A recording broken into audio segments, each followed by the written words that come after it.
What's happening, people? It's Jay Fiddler from FIDZTV. Today I'm here with Super Tommy Frank, British flyweight champion. So Tommy, just let the people know who you are and what you're about. You've said it, pal. That's pretty much it. Tell them about your titles. Titles you won. Fights. Yeah, so I'm former Central Area, former Commonwealth, WBC International, RBO Intercontinental, and the current British flyweight champion. Yes, no, that's wicked. Yeah, I don't often say it out loud, but there's a few belts there. Good, that rings a bell, doesn't it? Yeah, That's good. Right, Tommy. What we're here for today. It's good to see you, pal. Yeah, good to see you. Because we haven't seen each other for a while. A couple of years, mate. So it's good to 5 years. See you. Well, we haven't seen each other for a couple of years. Yeah. 5 years ago, he was on FIDZTV. And I can remember doing that interview, sat in ring. So I probably that might have just been coming up to me Central Area title. I probably didn't have a pro title. And now you've got big things since then. Yeah, pal. Wicked. Right. Now I want you to go back. I want you to go way back. Before boxing, before school. I want to go from the early stage you remember. Good luck, mate, because you know my memory. It's absolutely shocking. I can't remember, you know, like when people say, oh, remember this at school, things like that. I can't really remember school and that. I remember bits, but there's certain things that just come up. Certain things, I can't remember yesterday. Yeah. So just let's go way back, mate, and let's just work his way through. Alright, pal. What, like my earliest? Just tell the viewers. I don't know. Basically, I mean, as probably a lot of people know, I had that heart operation. I had that when I was 5. Right. I had open heart surgery. To be honest, that's probably one I can't remember it, but I've got a little memory from that. I think I can remember being put to sleep. And what was that like? What was that exactly? So basically, I was born with an hole in the heart. It's more common than what you think. And then I think I was about 2. I come down with like a little chest infection. My mum and dad took me to doctors, or they got a doctor around, and they could hear a murmur on my heart. So I had more tests, and then it turned out that I had a hole in the heart. So then I was too young. They needed to operate to correct the hole, to patch it up or whatever. I was too young to have it done at 2. So I had to wait till I was 5 to have the open heart surgery. So from ages between 2 and 5, you know, my mum and dad had to build me up to having this heart operation. Which, I mean, I'm not a dad, you know. Does it affect you in any way? No. So literally from having that operation, they literally... Like superhuman, what it is, like, the top and bottom, right? I had like a little hole in like a ventricle in my heart, what blood was trickling through. They took a piece of skin from somewhere else in my heart or inside me or whatever, patched it up away, which was like a patch-up job, and that's it. Sam's thing, but obviously they had to open me up in the rib cage and all that. I think they can do it like keyhole surgery now, because they've come on like that advanced, and I think my mum said at the time the procedure I had were quite new, you know. So like I said, you know, my mum and dad, they had to build me up to having this heart operation. And like I said, as I think back now, I'm not a dad yet, but it must have been hard for my mum and dad. Yeah, of course. As parents, what would it be like for you? Well, that's what I mean. You going back now. Is there like any trauma? Not trauma, but it's a good. Sorry, it's good that you don't know much about it. Yeah, exactly. Do you know what I mean? I'm glad I don't You know remember what I mean? it. It's Yeah, like, yeah, I've got scars. I've got scars all over. Yeah, You know what I mean? But yeah. I don't know. I know what you mean. About it. I know Do you know what what I you mean? mean. Don't Yeah, know yeah, about it. It doesn't affect me in any way. Yeah. You know what I mean? So yeah, I suppose in that sense, like I said, I was only 5, so I can't remember. I can remember a little bit, maybe when putting me to sleep, and I weren't happy about it. That's all I can remember about it. I can't remember all else about it. Yeah. But you've got the scar to prove it, though. Got the scar, yeah. Got a scar down, straight down here. I've actually seen people with the same thing. Yeah. You know what I mean? And I always noticed a kid that I used to go to school with, he had the same thing. Yeah, you know what I mean? they call it zipper club. Yeah, is that what it is? They call it zipper club. Zipper club, Yeah. wicked, man. But yeah, like I said, I had that when I was 5. And yeah, it must have been hard for my mum and dad. Alright for me, because I don't remember it. Made a full recovery, like.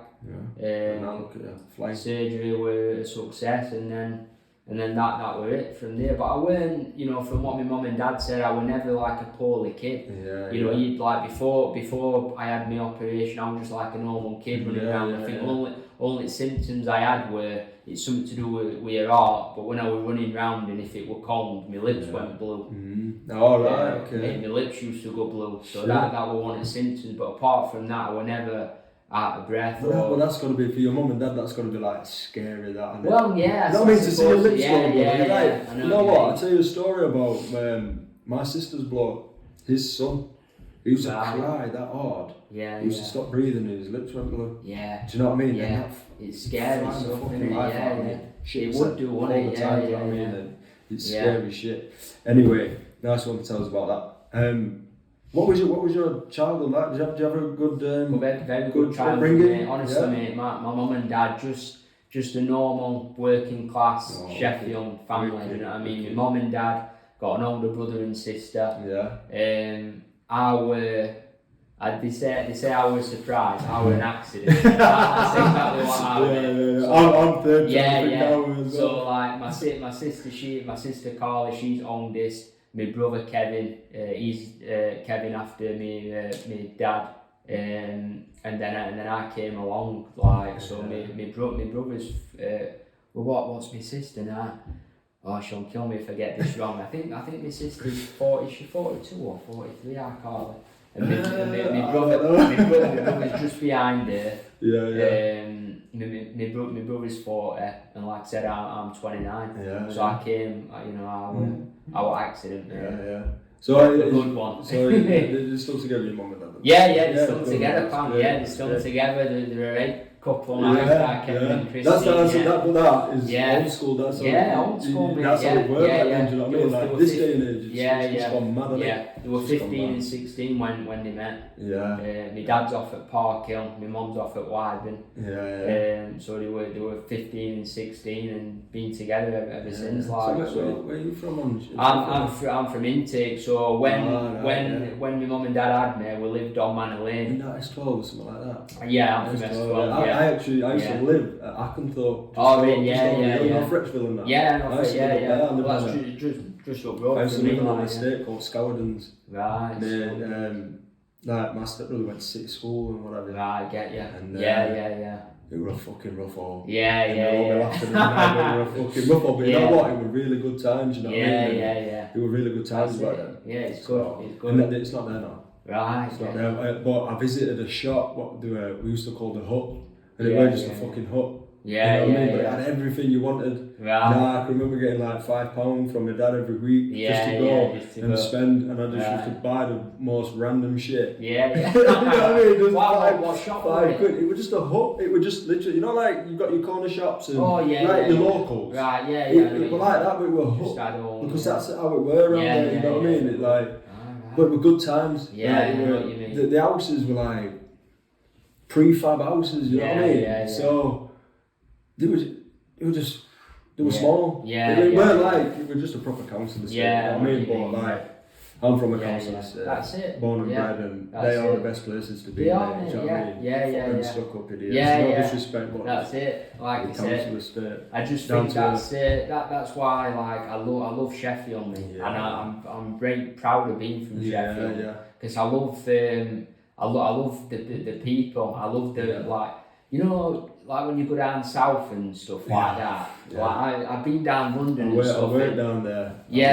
It's just like I like walking down the street. I say good morning to people and stuff. You know Sheffield, like Yorkshire people. Just they're nice people. They're just nice people. But when you go other places, you realise how different the people are. Yeah. But it's like, not that they get on with that. Yeah, that's you know what I mean? That's what's weird, isn't it? That's how they do it, and it's just normal to them. But we like, you arrogant bastards, you know what I mean? But that's how we are. But like around my way, when everybody knew everybody. Yeah, you know, we're always like, you got any sugar? Yeah. You know, we used to go to my next door neighbour and ask for biscuits. That's it. You know what I mean? But that's how it should be. And as we got older, we're like, she used to smoke our next door neighbour. Right. And we used to go around and say, my mum says, can she nick a fag? Yeah. You know what I mean? As we were older. Well, that's just how it is, isn't it? That's good times. Good times. Definitely. Right, Tommy, tell us about your school years, mate.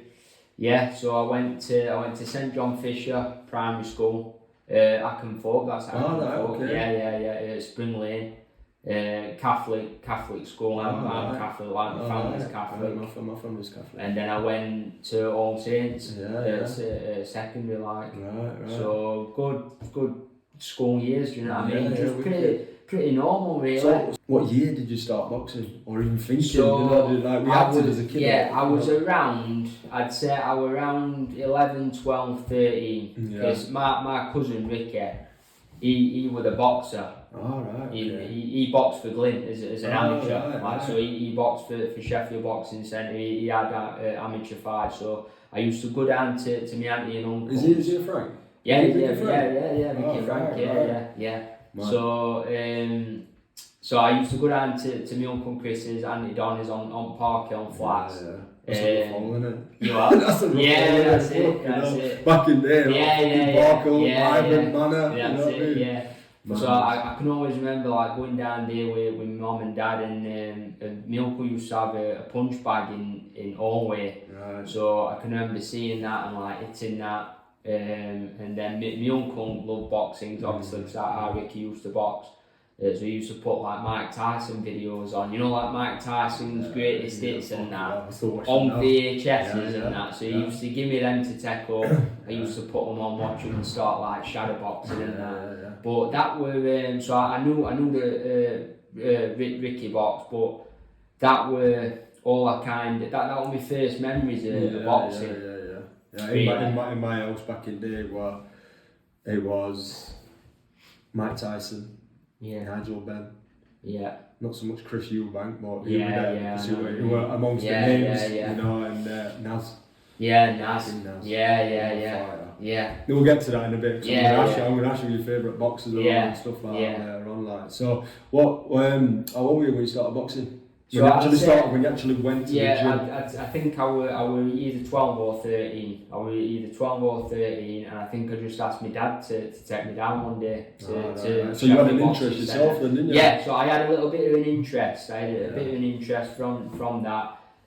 But I think it was just a bit of an interest. Not else more than that. And then, like I said, I went to gym, but I think I didn't really take to it at first. So when I first started boxing, I wouldn't say I was like naturally talented. I wouldn't want like you see some young kids today who are like 10, 11. Some we've got in gym and they're brilliant. You know what I mean? I watch them on fucking. Obviously now you got TikTok, YouTube Reels, fucking Facebook. Yeah. You got all sorts. And you just watch them and just thinking, how are you that good at that age? I know. Yeah. You know what I mean? At that age, I was outside playing on fucking streets. Exactly. Climbing trees and that, you know what I mean? I weren't good like that, but like I said, I had a bit of an interest in it.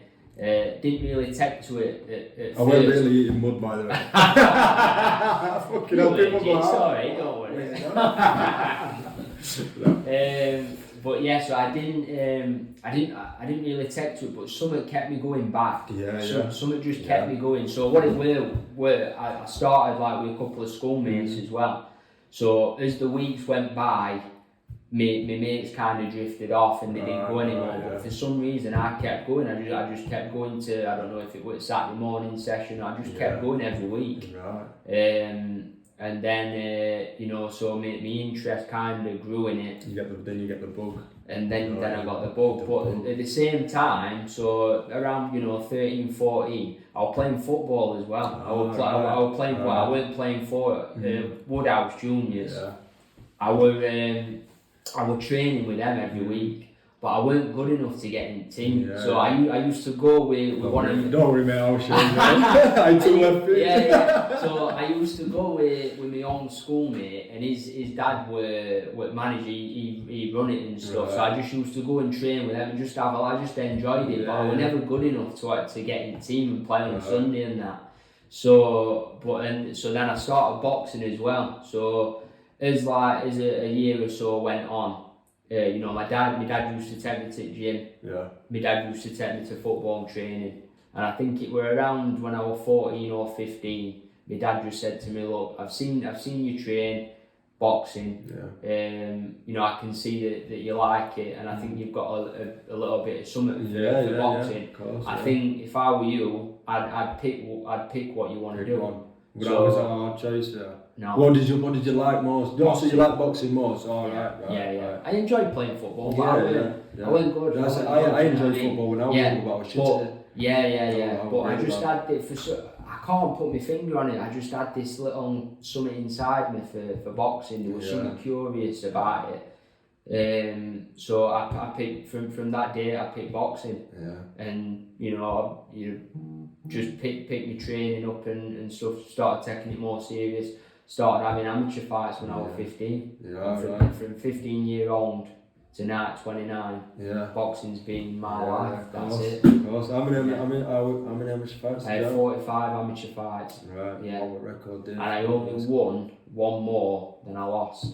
So 50-50. Oh right, I get what you're saying. 50-50. Yeah, so you won one more. I won one more than I lost. So literally 50-50. Yeah, that's good though, man. It's good, it's experience, isn't it? That's what you want, that's what it's all about. Yeah, of course it is. But I always I enjoyed my amateur career. I learned a lot. Your amateur career is like your apprenticeship. Of course it is. You're learning your craft, aren't you? Yeah. You know what I mean? And they are. You're going in there to see if you're any good. Yeah, of course. You know what I mean? Because you're always up against somebody that might be bigger. Yeah, that's it. More talented. Yeah. That's a good thing because it's a positive. Do you know what I mean? Of course it is. And you're coming up against people that are better than you, more talented, and want it more and stuff like that. And so it's always a learning curve. Yeah. But then you're coming up against somebody that's looking at you the same way. Yeah, exactly. Like, I'm just not good enough. You know what I mean? But then, you could be better than the person, then you could be worse than the person. Yeah. So it's always like a balance. I can always remember. I think I had maybe 5 or 6 amateur fights. Yeah. Now don't forget, it's crazy this, but I'm 29 years old now. Yeah. I box at the same weight as I boxed as a 15-year-old. Really? Yeah. So I think my first fight was like 49 kilo. Right. So I boxed at 50.8 kilo. That's the flyweight limit. That's mad, isn't it? So that's mad. I didn't even know. I thought you were a bit bigger than that. Yeah, 8 stone flyweight. Yeah. Okay. I'm not that now. I thought it was 72. 72. Is that what it was? Yeah. I'm probably 86 now. Yeah. That's it. But I always look back and think I want to be 72. Yeah. Do you know what I mean? But naturally, I'm just not that. Yeah. Naturally, I'm just a fat bastard now. That's it. No, I still like to. I went to gym this morning. I'm not going to put myself down. Little steps, mate. Yeah, that's it. Yeah, but it's good to have a goal in it. Yeah, of course. To have a goal. Of course. I set goals all the time. Yeah. Like, go on to this podcast, like, because I enjoy it. Yeah. It's like 5 years ago when I set out doing it, doing the media side of it, I fucking loved it. Yeah. Do you know what I mean? That's the main thing. Obviously, I went through some shit in my life and all this stuff, but I always came back to this. Yeah. Even when I was going through the rough patches in my life, I always came back to this. Yeah. I went back to my. I'm sorry, I'm talking about me, but no. When I worked down south, I was going through a rough patch. I was like pretty fucking down. Do you know what I mean? Like, obviously, I spoke with my fucking ex-wife and whatever, and I was down south and I was in this shed on my own. It were a Airbnb, and that was my digs. They got a telly, a bed, a fucking piano. What the fuck do I want? And I thought, you know what I mean? Yeah. So I used to take my PlayStation down and that, and I thought, what can I do? Yeah. So I went on YouTube and I went on my channel. It said channel. So I went on my channel and it said your videos, and I thought, fucking hell. Yeah. FIDZTV, do you know what I mean? Back, Like, bring it back, man. You loved it, and it were only certain things that fucking stopped me from doing that, do you know what I mean? So, it kind of like got me out because ever since then, I've always been like, I'm gonna do this with FIDZTV, I'm gonna do this, I'm gonna do that, I'm gonna do that. You changed your mindset into that positive back again. I'm not saying it made me well, I'm not saying it got me better, there's certain things that got me better, but it's always been there. It's always been there, so like, even if I have mad ideas, mate, do you know, I'm one of the people, I'll try anything once, you know what I mean, to a certain degree, fucking will. And I'm always searching for the next paycheck, mate. And it's a thing that it's not a good thing, that, you know what I mean, because I can stress myself out and like and bake my own brain. But I am like that. I'm destined to be a rich man. I said that to myself. Some people don't believe it, but in my head, I say it to my missus all the time.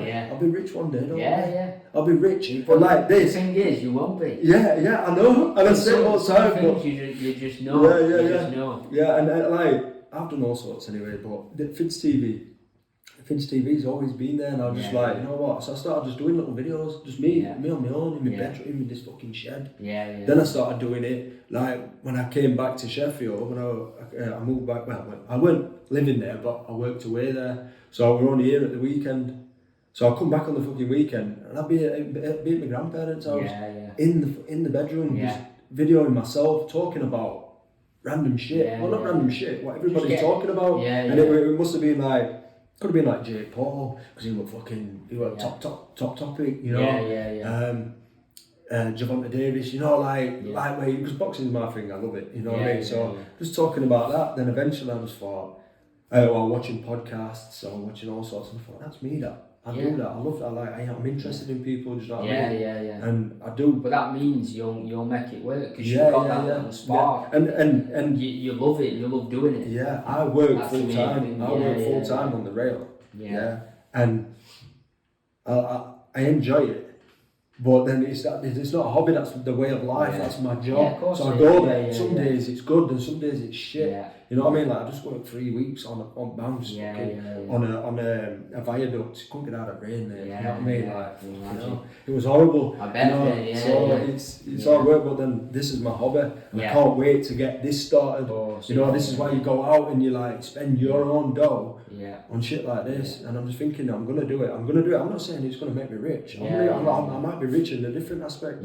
But this is my hobby. But I know there's people out there that are making dough on YouTube. Mate, if there's any time to get into it, to do what you're doing, now's the time. There's everything. That's it. You've got boxing. That's you earn money with that. I'll earn money with this. I hope so. Wicked.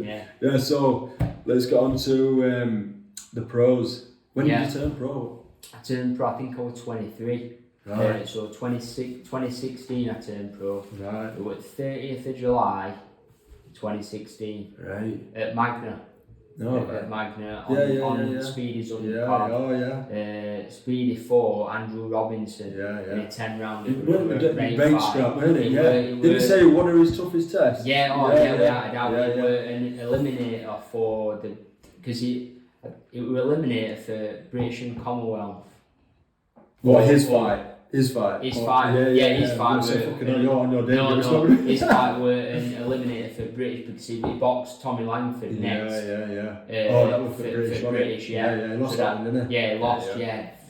Close. I know. I watched that fight, screaming at television. Because he lost it on a split, and it were like at the time I thought he'd done enough. Do you know what I mean? He probably started a bit slow. If he'd just done it a bit more in them early rounds, he'd have got it. But you know what I mean? Then he went on to be Commonwealth middleweight champion. It was massive, it was a massive setup, that fight, wasn't it? You know, like compared to what other fights. It's at Magna. We were on BT. We were on BT. We were in Cardiff. We went to Cardiff for the weekend.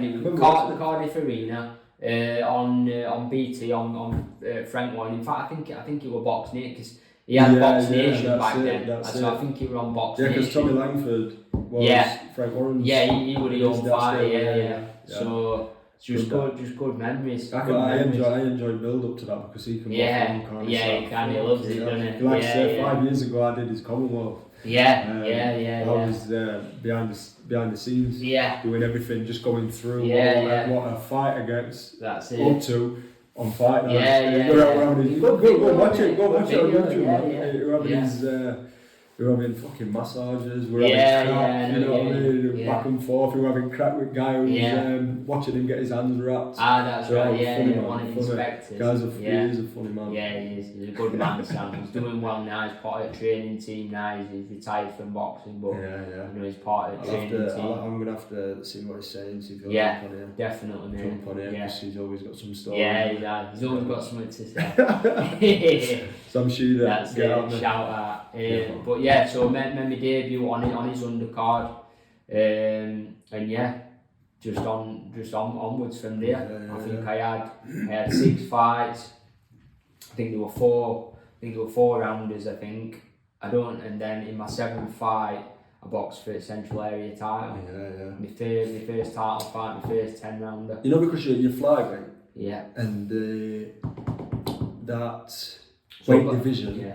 Not that it mattered. Back then I was super flyweight. Super fly, you were super fly when I spoke to you last. Right, because I can remember you saying about the division not being that stacked. So it'll be like the titles will be closer.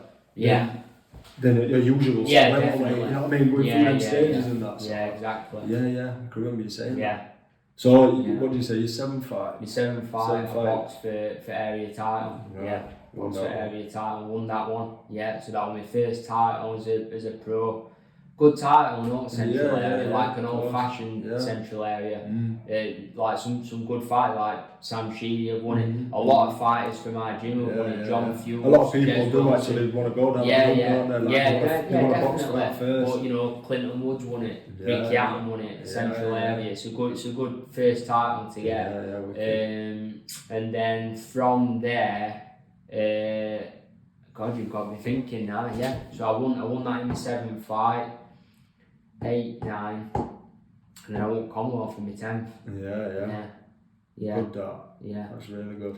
At that time, it was just it was brilliant, you know, because I was like 24, 25, and it were coming like the opportunities were coming like thick and fast. I was getting built up on Dennis's shows in Sheffield, you know, because I weren't Olympian, I weren't stand out amateur. Dennis now? Yeah, Dennis is my manager. Right. So you're well, technically Dennis has never been my promoter. I boxed on his show, but I ain't got a promotional contract with Dennis, you know what I mean? Dennis is my manager, but he's not technically my promoter. But I boxed on his shows, you know what I mean? Right. So you haven't got a promoter?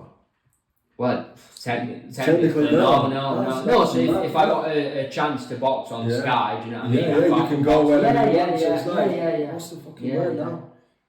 It's like freelance, isn't it? Free agent. Not fucking freelance.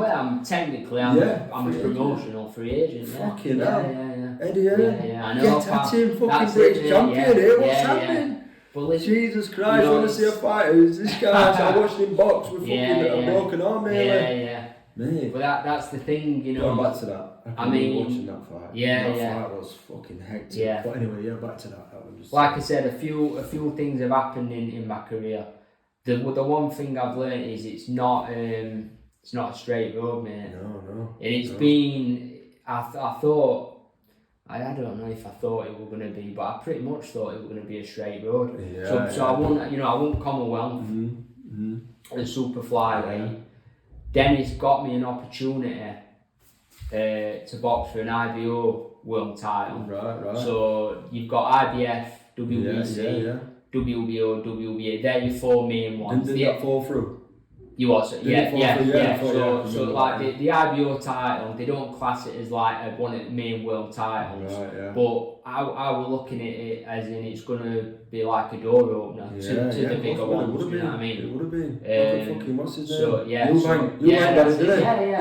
else held it? A lot. Years ago. A lot of fighters. No, I mean like you got Eubank, well known. Yeah. I'm sure fucking Naz had it. All my fighters have had it. One.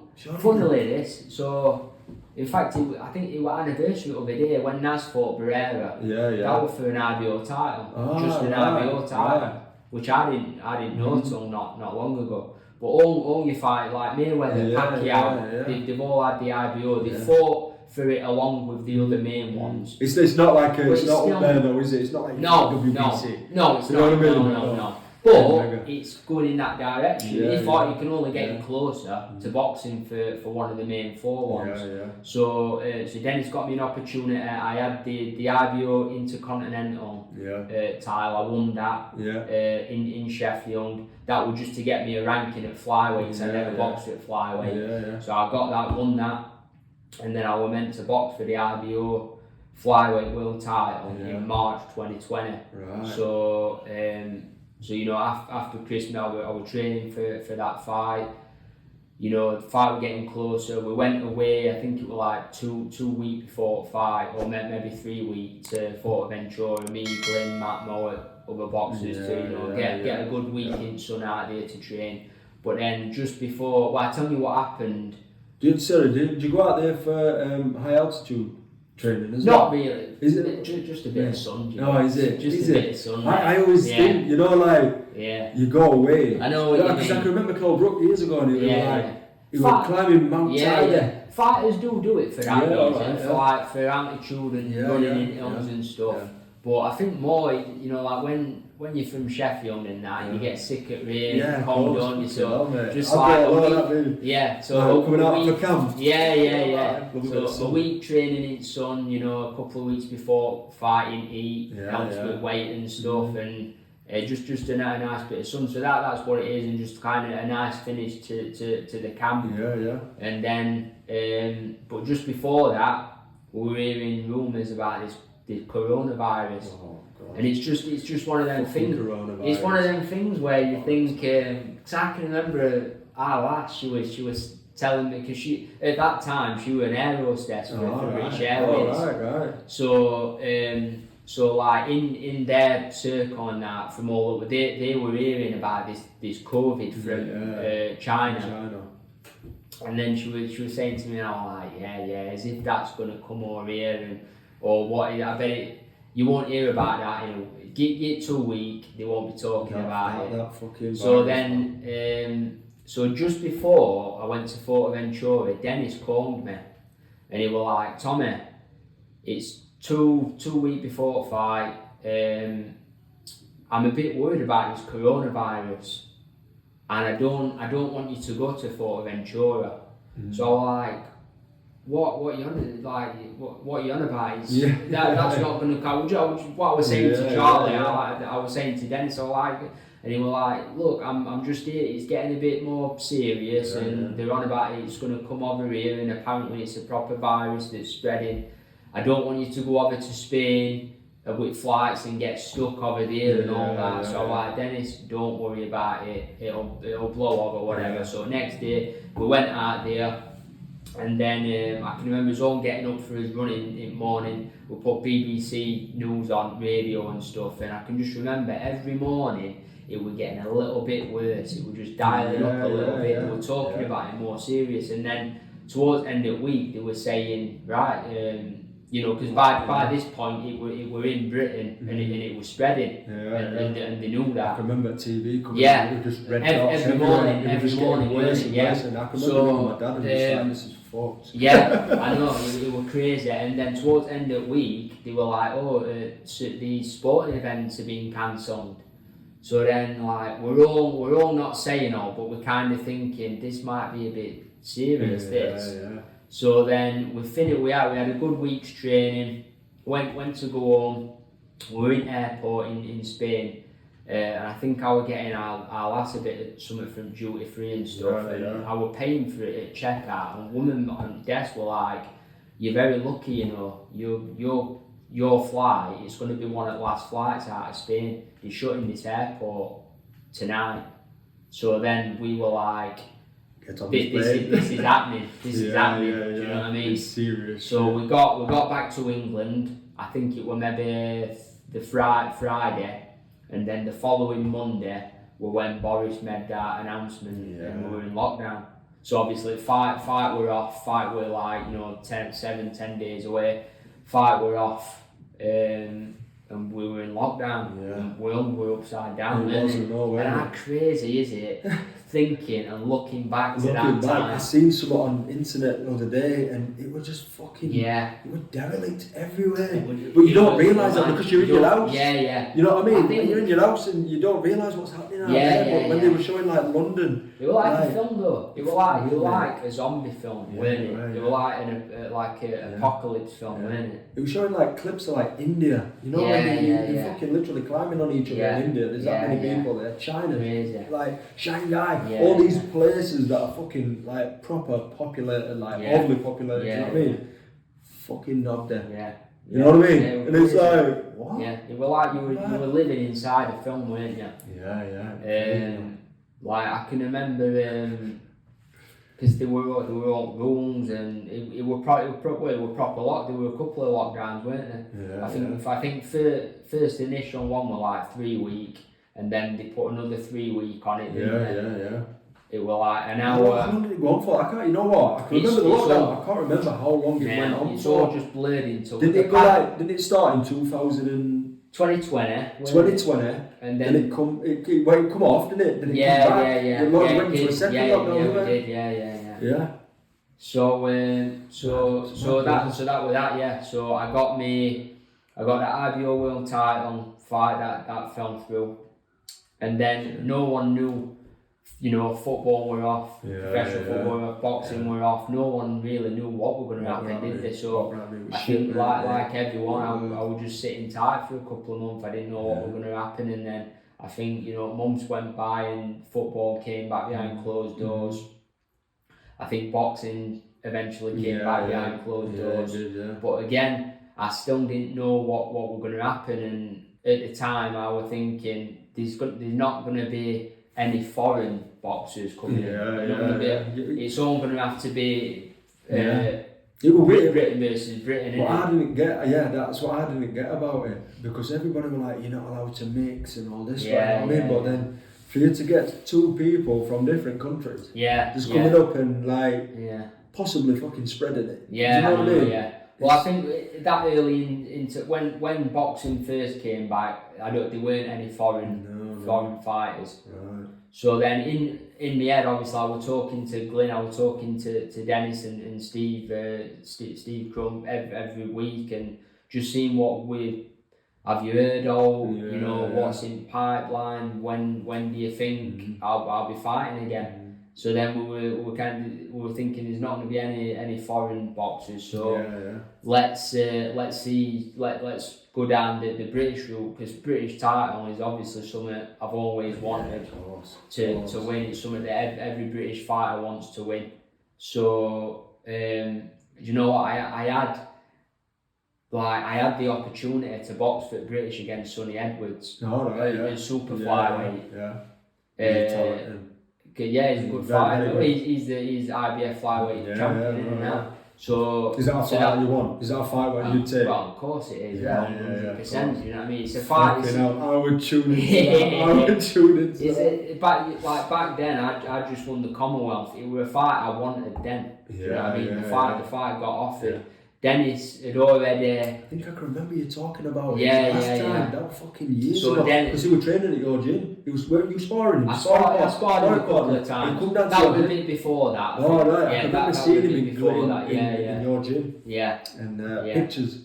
I thought he'd come down for like sparring. Yeah, we had a couple of spars, but that were earlier on. I think that was like when I first boxed for Central Area. So that was a bit earlier. That. Yeah, I can remember because his brother Charlie, were making some noise, weren't he? And Sonny just come out, not out of nowhere, but it was kind of like out of nowhere, because when you've got your eye on somebody that's making some noise, the next minute, fucking hell, he's got a brother. He looked very young. And I can remember seeing the picture in your gym. Right. In your gym with you and him. I'm sure it was you and him. And he looked like a fucking proper young. Like, young. I get you. I've seen that picture, mate. I think do you know what that might have been? I weren't there. Alright. But he's been at your gym. So he's been with me sparring, but before that, a group of our lads had gone to Marbella.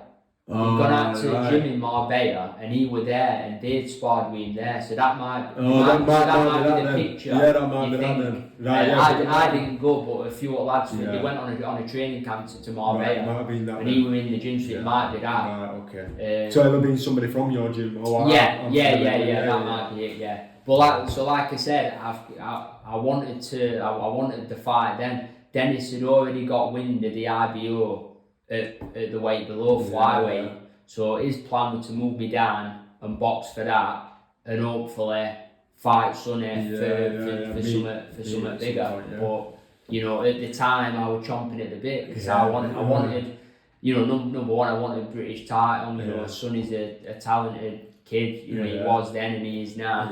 So it was a big fight for me. You know, and obviously that didn't happen then. So the British title, so that's something I always wanted. So then at the time we didn't think any foreign fighters were going to be coming in, so we pursued the British title.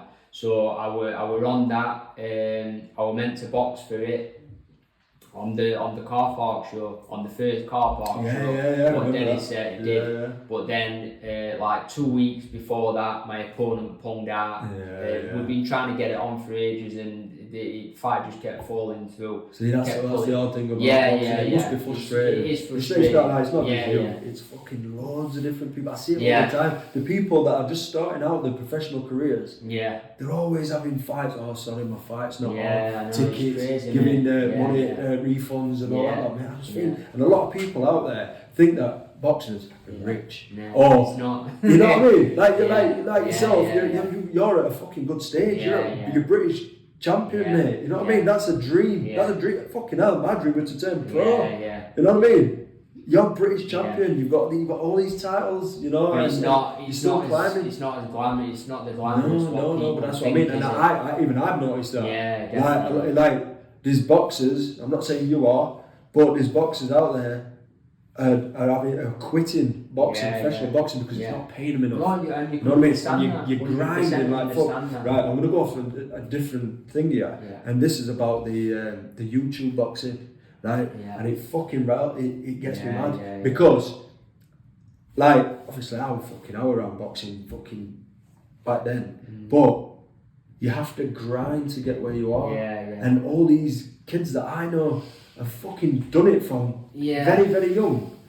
Like in these fucking rustic gyms, working the bollocks off. And like the boxing on small shows and getting paid very little and all this lot. Then you've got fucking somebody that's an influencer or got something behind them, could just jump in the ring straight away and earn millions. You know what I mean? In that sense, it's crazy. Yes, and I think that the young ones look at that and just think, I'll be a fucking influencer then. You know what I mean? Because the end goal, let's be right, the end goal.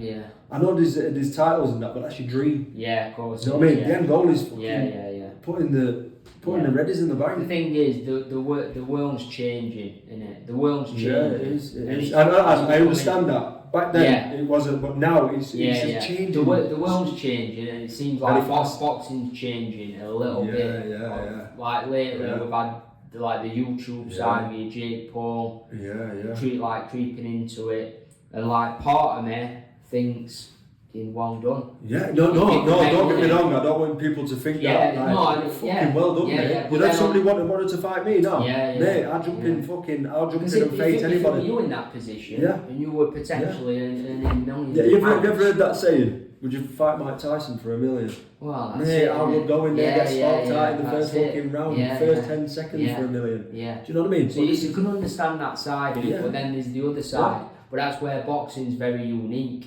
because I don't know any other sport where you can just walk into it and basically mix with pros. But I'm also understand. I don't really understand. So is the YouTube boxing, is it separate to pro? I don't think they are. I don't think they've got pro licenses. Have they? Yes, they have. And because money talks, they can just apply for one and fucking get one.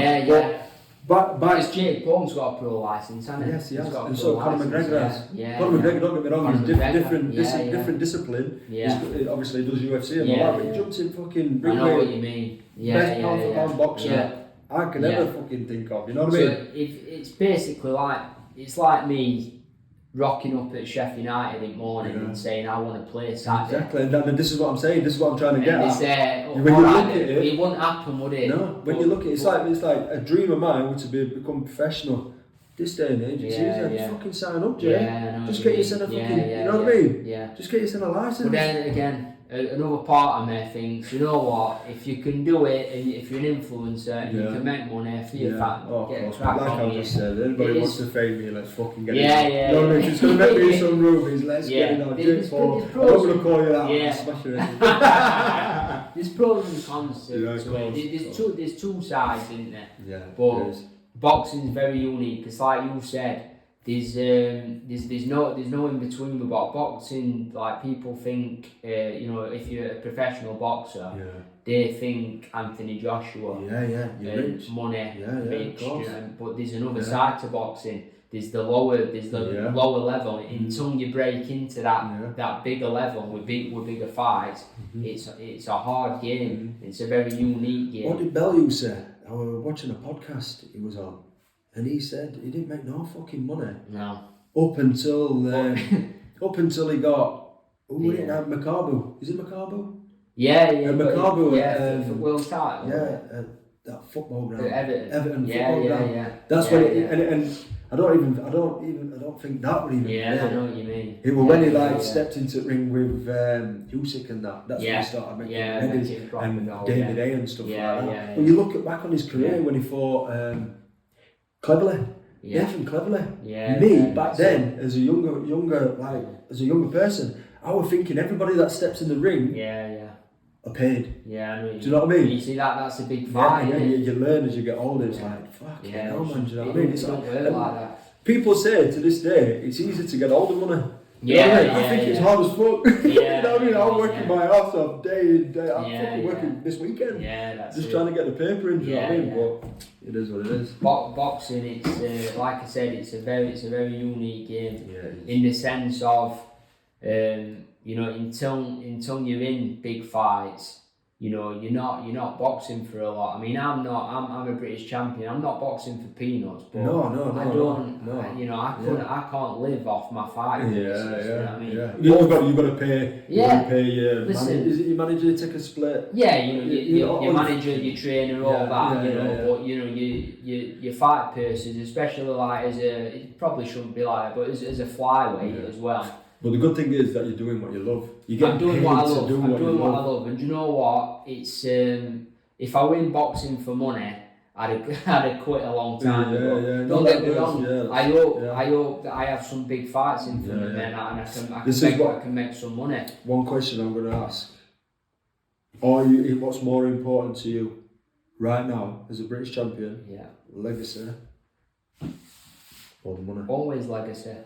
Always legacy. Yeah. Well, for me, it's not even just legacy. So I think, especially with my story, with my art and stuff, the way I look at boxing is it's what I love. It's what I've chose to dive into it and pursue it without the security of a 9-to-5 job. You know what I mean? So it's what I love, and being successful at it. And like I said, hopefully there's some money still to come involved in big fights. But especially with my story, which is quite a unique one with my heart, if I can get myself on a platform, I can be. I already have been to a certain extent, but I can help people, and I can be a role model. So I'll be honest with you. For me, number one, if I can, I'm not bothered about me. If I can make some money, look after Charlie, my family. If I can look after my family, brilliant. But to be a role model, that's the number one. So like the bigger stage I get to in my boxing career, the more people I can help. I've done work with British Art Foundation. I've done work with Art Research UK. So especially for kids out there. So you've done a lot of charity work then? 100%. you know, so especially for kids out there, I can be a positive role model with where I've come from, with my art and things like that. So that, to be honest with you, Jay, that's the number one for me. Yeah, of course. That means the most to me. Yeah. So if I can get to a point where I'm on big shows and the money comes. Yeah, and the money comes, you're gonna fucking check it out. Of course you are. But that money is to pay our last back. Listen, of course, mate. I've been with my fiance for 10 years. Yeah. I can honestly say, obviously, along with my family, my mum and dad, but I wouldn't be able to do what I do, and I wouldn't have achieved what I've achieved without my fiance and her family as well. I wouldn't. She pays the bills, mate. She pays the bills. Like I said, what's her name? Charlie. Shout out to Charlie.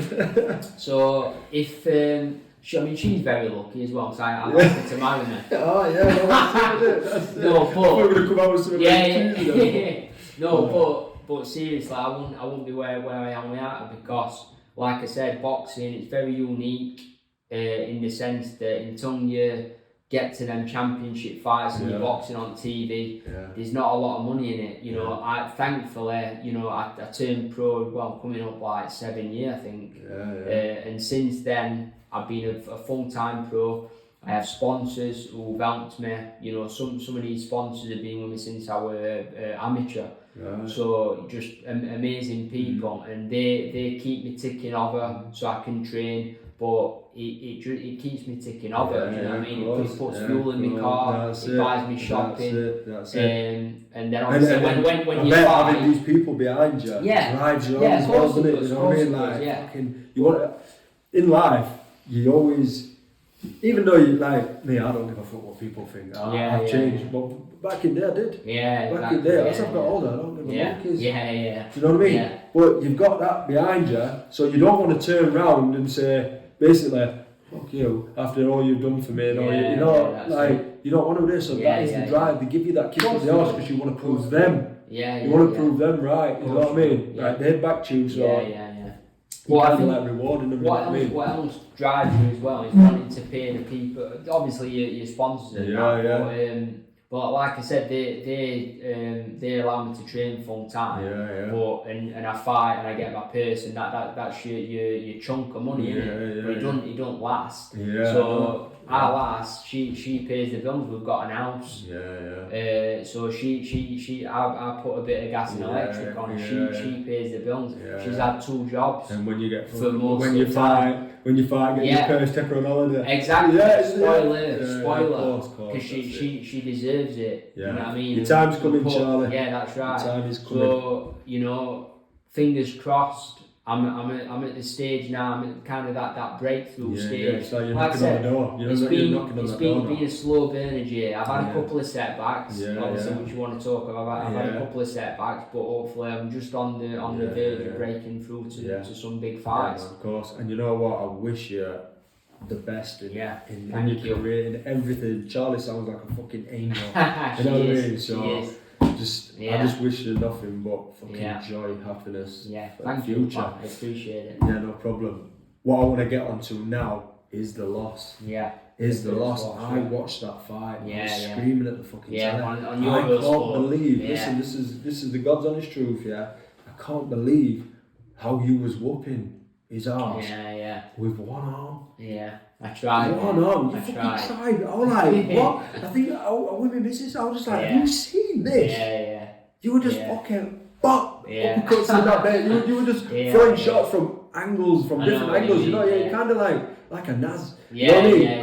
Because I know you only got, I don't want to do actions, you know what I mean? But you only got one arm, so you were bringing him on. You know what I mean? So then you were switching, and the angle that you'd landed in, you were throwing a shot from that. You know, and I was just like, what? And you looked fucking amazing. And when you lost that fight, and I said, he needs to have this rematch. He needs to have a rematch, because if you got 2 hands, he'd whoop his ass. Do you know what I mean? Then you had the rematch. And it didn't go your way. You know what I mean? And these are setbacks. You know what I mean? Like setbacks, I want to know what was going through your head and how you dealt with that loss. So the first one, it were because like I said that were the first car park fight, so that were in heat at pandemic. It were driving. It was the first driving boxing show. So that was crazy, like hearing car runs, and it were outside in December. Do you know what I mean? It weren't.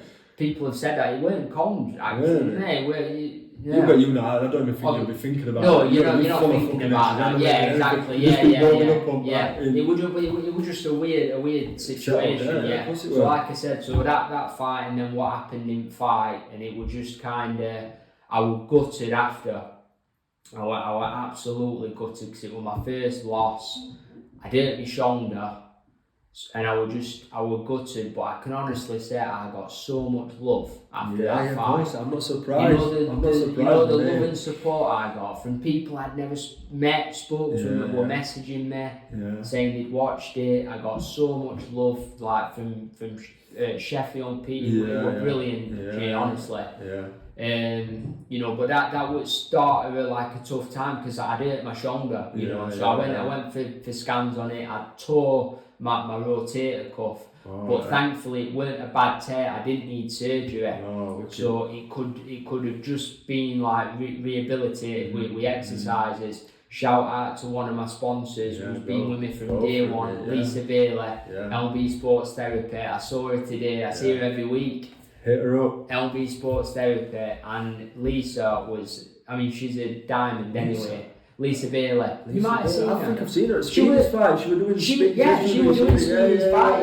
Yeah. So Lisa. Yeah, so you know what? I don't know her. All right. Yeah. I've seen her. You've seen her. Yeah. She was at Sam's fight, but she was absolutely brilliant. Like she were treating me. Getting my rehab done on my shoulder and stuff, very, very, very slowly. It got better, but it was tough because I'd never been injured before. Right. You have little tweaks in training. Never been injured, Jay. Never been injured. So that's why it were very challenging for me. It was very frustrating. I used to deck in sparring, mate, because of sciatica. I'll be fucking firing all sorts of cylinders next to me. But no, I think I'd always been, lucky in that sense that I'd not really had any injuries until that point. So that was tough. Getting Shonda back right, and I think, because I didn't have a warm up fight or anything. I went straight into a rematch. Straight back in, So I think in back of my mind, you're not, when you've had I say a bad injury, I didn't need surgery, but it was still a bad injury, you know what I mean? And I had to get pulled out of first fight because of it, and it went, my shoulder went, and it was a bit of a shock for me. So it would probably ring back in my mind a little bit, about fully letting it go. Because you do it in training and stuff, but to be honest with you, I think on that rematch, that it didn't play a part in it. It didn't play a part in the result. But I don't think it were 100% ready just then. Jumping straight into the rematch. But that didn't play a part in the result. Which is fair play to you for saying that. You know what I mean? Because a lot of people jump on that and then just say, because I fucked me, I put my shoulder up in first fight, I went fully 100%. I think that was just a little something in the back of my mind, maybe. But in the rematch, it was guttering, it was frustrating, because this is going to sound daft, because technically I've lost twice to the same guy. Like, obviously, the first fight, my shoulder, Glyn pulled me out. The second fight, it's like, I lost the fight, but I don't think I lost it because he were better than me. I got, on the night, I thought I did enough. In my heart now, I still think I did enough. Watching the fight back, I can see why he got it. I just think we got it wrong a little bit. I misjudged it. I tried nicking it. I tried nicking it by boxing him instead of cementing it. I think if I'd have put my foot down, especially towards, not even got him out, just cemented. The last 4 rounds, if I'd have put my foot down, convincing, I just tried nicking it, and it bit me in the arse. and they gave it him on a split. So then I were really gutted. Then I were proper gutted after that. Did you go down? I went down in dumps. I went away with Charlie. We went to Edinburgh because after the fight, like my phone were going mad and stuff, and Glyn was just like, look, just get away. Just turn your phone off for a few days. Go away. So me and Charlie went to Edinburgh for 2 or 3 nights. And I were down in dumps. Do you know what I mean? I were gutted because this was rematch, and I was gonna, avenge that loss, and then I lost. But then it were, in a way, it'd have been easier to take if it had knocked me out, or proper beat me. But because I knew I'd kind of messed up a little bit, that hurt me even more. You knowing that you exactly. I know what you mean. Yeah. So it was just like, but then at first I just kind of like spat my dummy out for a day or 2. But then I love boxing, and then after a few days I got a little fire in my belly.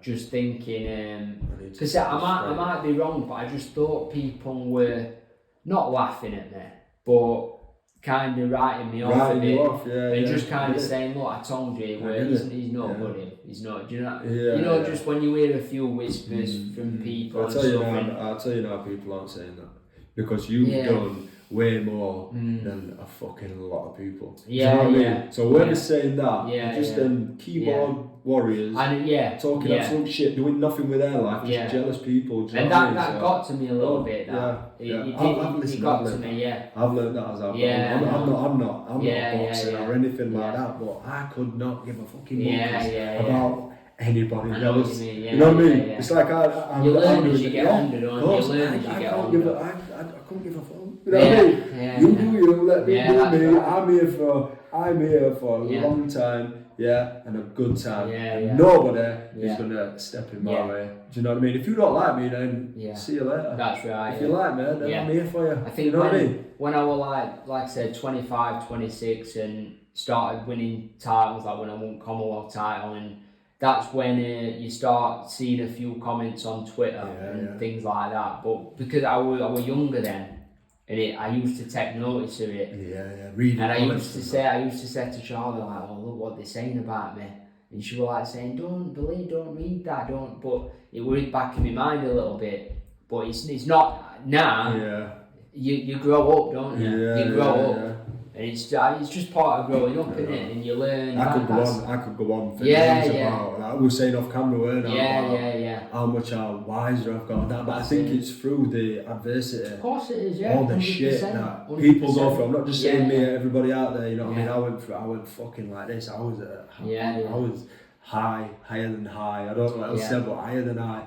Then I fucking bosh. I just come down and it all hit me, and I was just like, what? But sometimes that's what it takes. Of course. And you know now, oh mate, you can't fucking get a smile off my face. Exactly. That's what it is. I'm happy. Sometimes you have to go to the lowest. Yeah, of course. Now I'm not. Was it a depressed? No. I must say that. I must say. I've never been depressed in my life. A lot of people would say I was depressed and think that was depressed. You know, I know what you mean. I'll sit here now and say I was depressed. I was in a bad way, man. Do you know what I mean? I'm here now. You know what I mean? I'm happy. I saw the light at the end of the tunnel.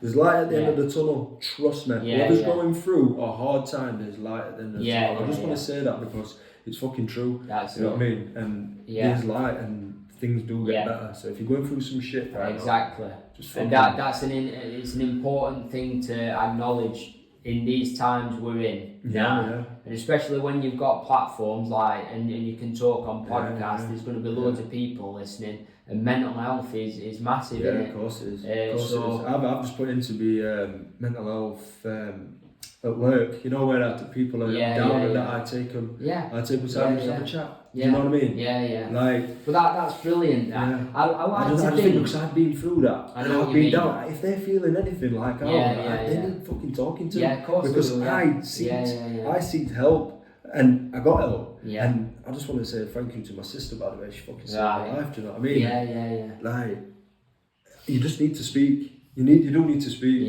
You know, and just speak out, man. Just speak to anybody.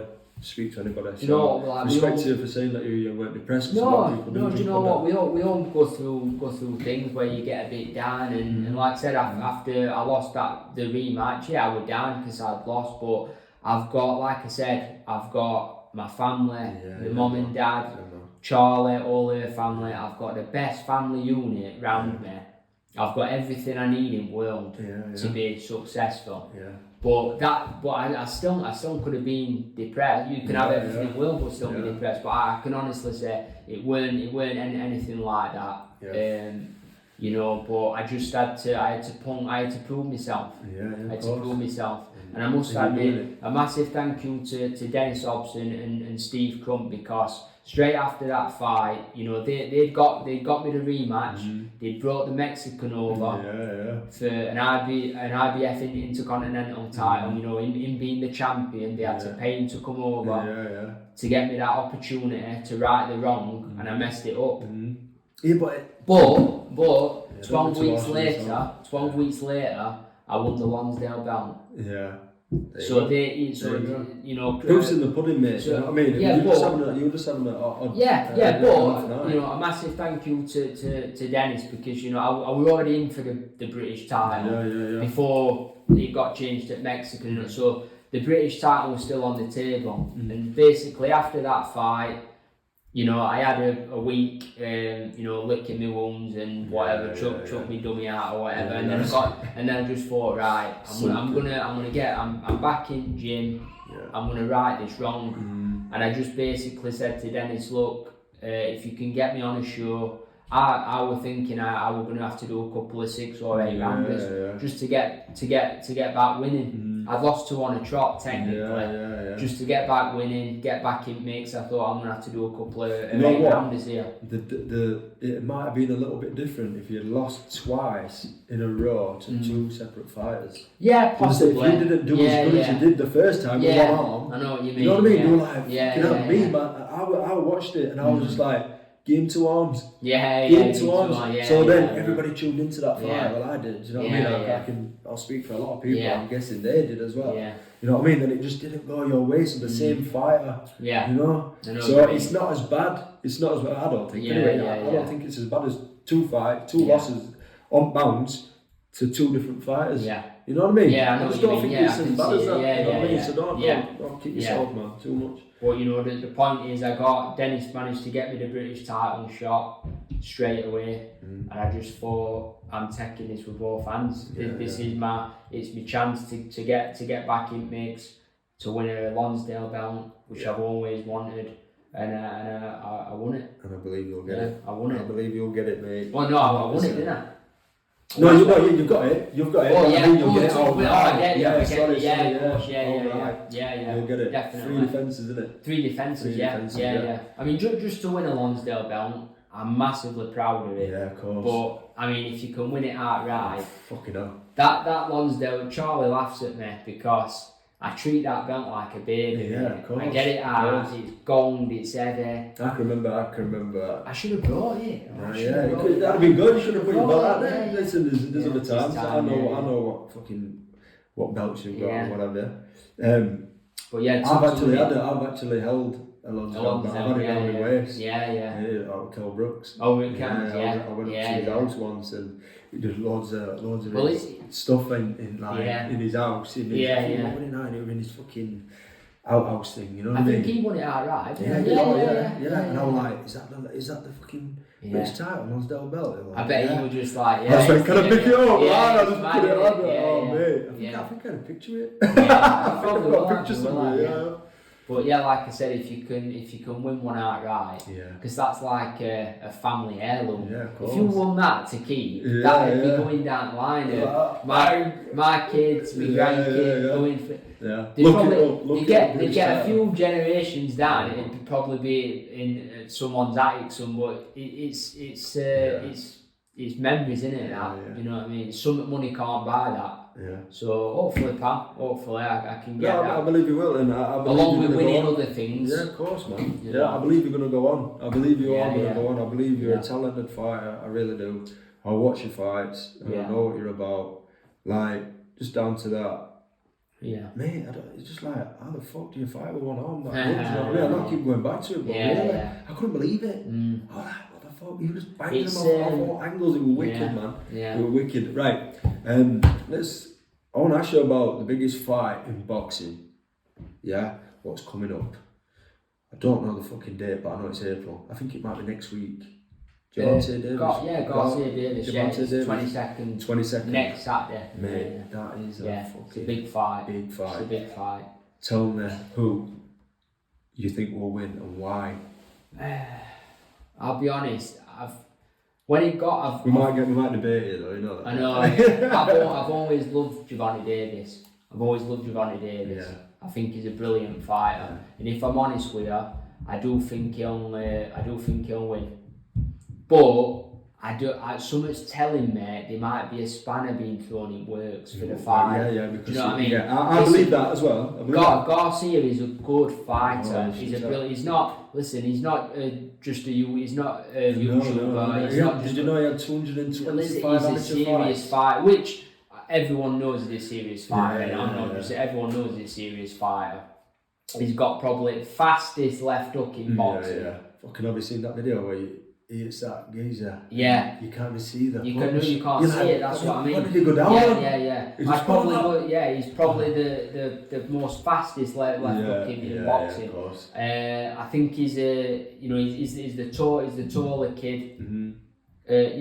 People say that he's the heavier kid because it's at a catch weight. Yeah. And I think there's so many pounds. Davis has put a rehydration clause in it. But I think by the sounds of it sounds similar to IBF. If you box for any IBF title, there's a £10 rehydration clause. So you have the weigh in the afternoon, the day before, and then the morning of the fight, like 9 o'clock or whatever, you have to weigh in again, and you can't put more than £10 on, which isn't a massive deal. Do you know what I mean? And then after 9 o'clock that morning, you can get in ring there whatever you want. But it sounds to it. It sounds that's what it is. So I don't think it's all big. I think it's probably just some of Davis's thrown in contract. So do you think Ryan Garcia might just fucking nick it? No, I think Davis will come through. I'll be honest. I think Davis will just come through, but I think it'll be a good fight. Maybe Davis gets hurt in it. Maybe. You know what I do believe, and I keep thinking this. I think both men get dropped. Yeah, do you reckon? Because I think think Javante Davis is not going to be hit. Like he's not going to feel anything like Ryan Garcia is going to give him. I just think he's too fast, and with speed comes power. Yeah, of course. Do you know what I mean? Yeah, I think he's going to be like, what the fuck was that? And I think he's going to drop. I might be totally wrong and totally off here, but I do believe. I think to myself all the time, you know what? They're both going to go down in this fight. I think Davis is going to figure him out. Yeah, I do. Yeah, and I think he'll beat him. I think he'll knock him out. Yeah. In later rounds. I think it's going to be a chess match. Yeah. But I think Javante Davis, like Leo Santa Cruz. Yeah. You see it? Figured it out. I know. It's Ryan Garcia, isn't it? Yeah, it was fine. Yeah, Ryan Garcia. Yeah. Ryan Garcia ain't like Leo Santa Cruz, because if you watch Leo Santa Cruz, he throws 3 of the same punch. He throws 2. Yeah. He throws 2, and he like just went bomb, and he just thought, you're going to do it again, really? What? Bang! Knocks him out. Do you know what I mean? I don't think Garcia will do that, but I think he will find a way. I think Ryan Garcia will do something in that fight similar. Yeah. You know what I mean? Yeah. Oh, he's done it again. And you know what I mean? And he's clever like that. It's almost like Garcia's like the natural, not explosive, but he's the fast. He's fast twitch, and he's got the tools, But I think Davis, he's got the pedigree, and he's got the brain. He's got the dog. And he's got the killer instinct. Yeah, he has. He's such a good finisher. He's such a good. Like once he's got his man in, he gets him out of here. He's got that in him, man. So I think that'll be different. Whether he beats him on points or I think I think it might be a late stoppage to Davis, but a very good fight. It might be a few surprises in there. I think it might be a blockbuster. It might be one of them, what goes down in history. You know what I mean? I do believe that because right now they're at their age. That age has got them at the right time. This ain't fucking Mayweather Pacquiao. No, it's good for boxing. It's good for boxing. And respect to them both. There's a couple of things that I don't agree with in like the contracts and stuff like that, but I know. I can't go into that, but like a lot of people are saying, oh, he's put rehydration clause in it for Ryan to struggle and all this, like it's in his favour. The thing is, there's a lot of mind games in boxing, especially on business side. But you don't know what to believe. Respect to Ryan, he just accepts everything. A bit like fucking Brook did with Khan, you know what I mean? Let's just get it on. Let's just get it on, you know what I mean? So respect to Ryan Garcia there, but I think it's going to be a good fight. I think I might even have to put. I'm not a betting man, mate. I think I might have to put. I know what you a few mean. quid on both of them to be knocked down and Davis to win. Because I keep thinking it, I'm thinking, fuck it, you know what I mean? I'm putting 10 on it. If you keep thinking of it, just do it. Just do it. That was my little ticket there. That's it. But one thing I want to finish on is, what is the biggest fight you want to see out there? In the whole of boxing? In the whole of boxing. It could be, you've got Usyk, Fury, you got Fury, Joshua, whatever. I'd like to see Spence Crawford. Oh fucking hell, yeah. But they're trying to make it, but it doesn't seem to be getting finalised, does it? They keep like putting little things out there saying, they put little sign, bollocks. I hope that happens. I think that's a brilliant fight.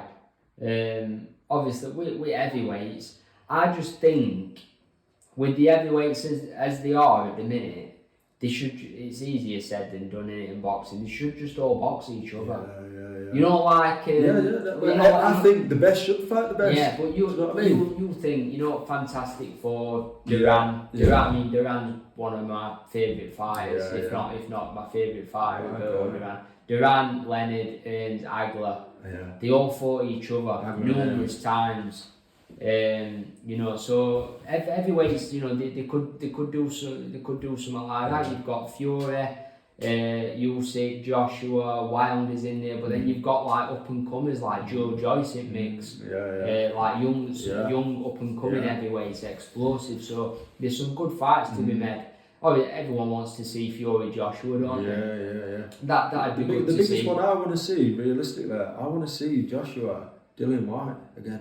Dillian White's in there, It was brilliant, and I also want to see Joshua. Deontay Wilder. You know what I mean? Again, a brilliant fight. I didn't even watch fucking Deontay Wilder, Dillian White. You know what I mean? I just think Fury's too good for all of them. I know. You know what I mean? Even Usyk.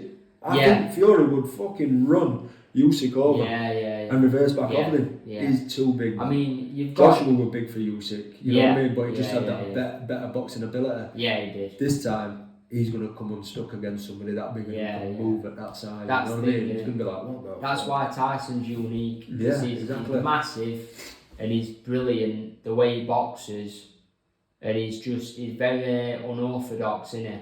It's completely opposite to like your Joshua's, but Joshua's a brilliant fighter. Yeah, of course. So it's horses for courses. But I hope they're all mixed together. And we all get to see some good fights. I seen that earlier and all. I was talking to the lads and I'm like, I can't believe what I've just fucking seen. Tommy Fury against Liam Payne. One Direction. That's not right. I'm telling you that's now. Not listen. right. Listen. That's Hear me out. I was telling everybody at work, Liam Payne's fighting Tommy Fury. What the fuck? I've just seen it. And I was like, it's on my phone trying to find it. It's a football match. Oh, is it? Right, I'm going to say. I was like, I know, that's Liam Payne being a boxer, but behind closed doors. Crazy. Fucking take Tommy Fury's head off. Yeah. That's it. Shit, man. Right. Anyway, Tommy, thank you for coming on. No problem. It's been mint, and I wish you the best of luck in the future. Before we go, just tell the people, the viewers, where to find you, your social media. So at Super Tommy Frank on Instagram, Twitter, Yeah. Was it the same on It's Twitter? same on both, yeah. At Super Tommy Frank, I'm on Facebook. Just TikTok. Tommy Frank. You're on I'm not on TikTok. I'm not on TikTok. Tell them about your next fight. My next fight, 3 weeks time. Right. May the 5th, Friday, May the 5th at Magna. Right. Against Jay Harris. Right. It's a big domestic fight, and we've been trying to get this fight on for where's about a year. Where's he from? He's from Wales. Oh, he's from Wales, okay. and he's a good fighter. He's boxed for a world title before. Is it? He's been. Are you main card?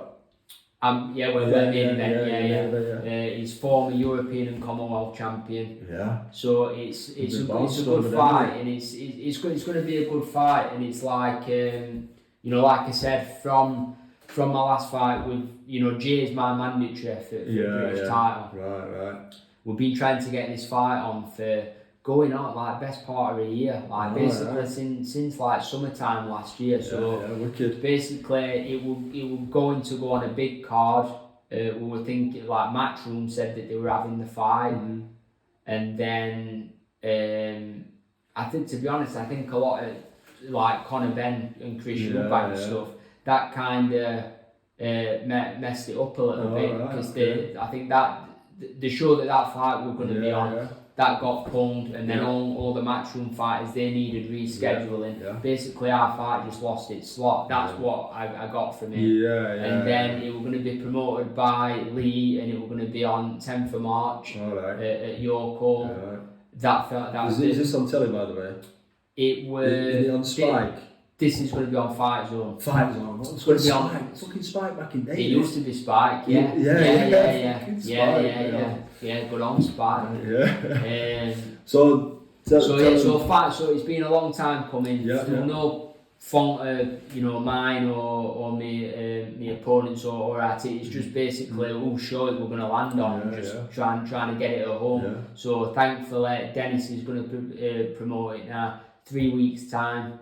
Big fight defence at British title, and it's basically a fight where Jay's going to be a good name on my record. Exactly. He's a good name. Yeah. So are you preparing for this fight? Just as always, mate. Hard. Like I said, I don't really have. I do have camps, but I live the life. I live the life of the fighter. I'm always in the gym. Whether I've got a fight coming up or not, when you get a date, you come down, you get your round sparring and everything. But basically everyday life for me is just I've got a boring life. I have, but I love it, man. I love it. Literally, all I do, I walk my dog. Yeah. I see my fiance, see my family, see her family. Go to the gym, come home. And that's it. Maybe do a few things on weekend. Go for coffees and that. Very simple life. I go for coffees every now and again. That's it. Yeah. But that's all I do, and that's all I've done for the past year. Training for this fight. So finally, 3 weeks time, and it's a fight that winning it is going to get me credit, and it's going to hopefully open up a lot of doors to push on for some bigger fights. Whether that's defending me British as well as boxing for other titles. Wicked, man. Basically, just keep winning, Jay. Keep winning. That's it. Keep being positive. Keep winning in life as well. Exactly. That's the main thing. Stay positive. Stay positive. Yeah. I hate that negative shit. No. Stay away from it. No. But that's the number one. I appreciate you coming on. Really, it's been a pleasure. Man. I'll see you again, I'm sure. Yeah. Alas has always wanted to go to a boxing match, so I'll be purchasing some tickets. Nice, top man, Jay. No problem. Right, everybody, subscribe to the channel. The link is in the bio.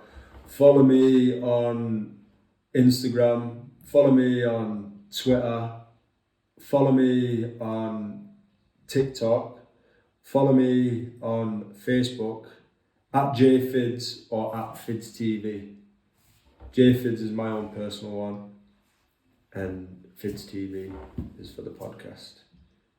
Subscribe, like, share, do what you're doing. FIDZTV. FIDZTV. Yeah, FIDZTV. You know what it is.